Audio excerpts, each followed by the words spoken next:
एक कविता माँ परी हेब किए। माँ समसरी नाही के नोहिबे सरकु मोर तो जाए कोलता शीतल चित्त निरिमल सुबास चंदन प्राय।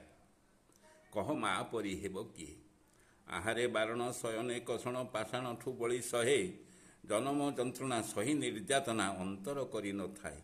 कह माँ परी हेब किए शरीर रकत करिता मृत अंतर भिजाई दिए मंतर न जानी अंतर कथा को खोली से तो कही दिए। कह माँ परी हेब किए उपमा को तार समके नहिबे सर सर सबु तो छलनामये झरणा न जल हेले भी निर्मल से करुण संगीत गाए। कह माँ परी हेब किए ता चरण धूली मुंडे देवा बଳି जन्म मरण जाए तार पाद छुई मथा पड़ू नई जीव थिबा जाए देहे नहीं माँ परी आउ किए।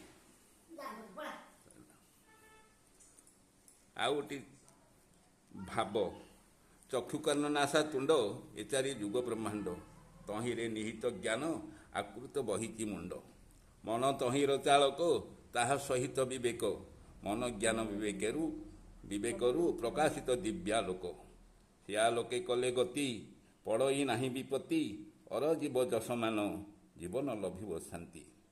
भव पाराबार यही भावटी नाविक तही भावे रखिथिले भाव नावे जीव पारी होई मायारे गढ़ा संसार मन को करे अस्थिर विवेके न लोड़िले आस ज्ञान होइब गोचर ज्ञान आलोकरे मन संसारे हुई स्थिर भावटी अटई सार भाव को न कर दूर भावे बंधा होइचंती भवे ब्रह्मा हरिहर कहे माटीर सेवक भावटी महामंतर।